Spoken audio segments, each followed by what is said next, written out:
It's small, but it's loud. Dubbed as the little bamboo that could, Cebu-based manufacturer Loudbasstard does a lot more to those who can't hear any sound. Joining us in goodwill is Ko Onozawa, President and CEO of Loudbasstard. Ko, thanks for joining us. Thanks for having me. Listen, beyond these products, there's a personal story here, which is why you got in the corporate responsibility space. Tell us about that. Well, Loudbasstard is all about sharing our love for music, right? And that goes beyond just hearing us. Lyrics, I'm sure, has played a big role in our lives. And we want to reach out. We believe that every enterprise should have social and environmental impact from the get-go. That should be the standard. I always say that one day green and social business will one day just be called business, right? And as an SME, we need to think like that. It's the backbone of our economy, and there's a lot of us. And if we can make that kind of impact from the very beginning, I think it will very much help in our nation building and resonate further. Now, there are case studies that show already from your supply chain to your actual marketing, how green you are trying to make this product. But let's talk about the personal aspect. Why did you choose to partner with the deaf community in terms of enhancing their lives? Why that sector? Right. I've always had a personal attachment to the deaf community. One of our helpers was a deaf man. He raised me. He built stuff for us, and we'd communicate with him by just writing English. So a lot of these people, the communities, don't even read or write English. So how do you communicate? How do you assimilate yourself into society, right? And so supporting livelihood projects like that, educational programs like that, it's key and it's essential. Now, Michael Porter talks about going from corporate philanthropy to shared value, where your bottom line profits of business are matched with social value. You've chosen the deaf. There is an indirect linkage there. But we're also looking at trying to value metrics. How much impact are you trying to make in this sector? Great question, because a lot of these efforts are very much CSR, right? But then we are actually adopting them into our headquarters. We want to be able to know exactly and quantify what our social impact is. We want our team and their team to have shared ownership in the projects, in the product, in the marketing. Without a shared ownership, I don't think these livelihood programs will have sustainable in the long run.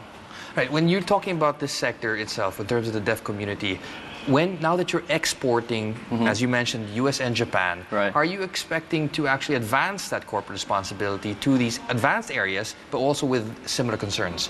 Yeah, absolutely. I mean, with the deaf community, they work with the other PWDs, the people with disabilities. So we're talking everybody in that sector that needs help and needs empowerment. Assimilating to society, as I said, is very difficult.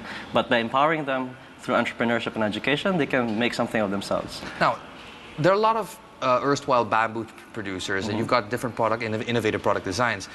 How else are you differentiating yourself beneath the corporate responsibility and into the supply chain or your employee philosophy or even your recruitment policies?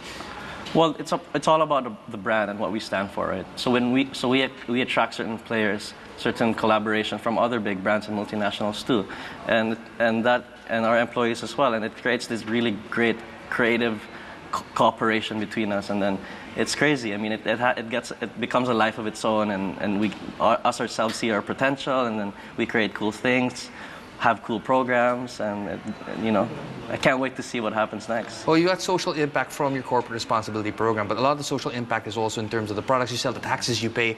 What kind of product line we're expecting from Loudbasstard? Are you going vertically, horizontally, going beyond the speaker set? What are you looking at?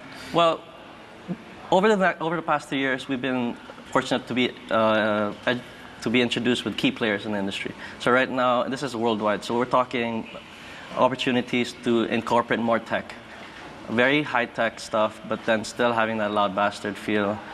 Innovation is the core of our business, as well as, like I said, social impact being the standard. Now, we're talking about innovation. The last thing we want to talk about is sustainability. How sustainable is this business model going forward, both in terms of the sourcing and in terms of market development? Is it going to be market fatigue or supply fatigue for you in the future? Right now, the challenge right now is to scale, right? I mean, we're limited to Japan and the US, which are one of the biggest economies right now. And it being a handmade product, there are a lot of challenges into building inventory, in the whole supply chain management. But we're working, that's one of the challenges as an SME, and it's growing pains. So we're figuring that part out. Investors are obviously coming in to help us do this. And so Well, Cole, we're looking forward to the next legs of your journey. Every SME goes through these pains, but we want to see how you overcome that in the future. I'm looking forward to it as well. Thank you for Cole, thanks for your time. Yeah. Appreciate it. Great. On practically every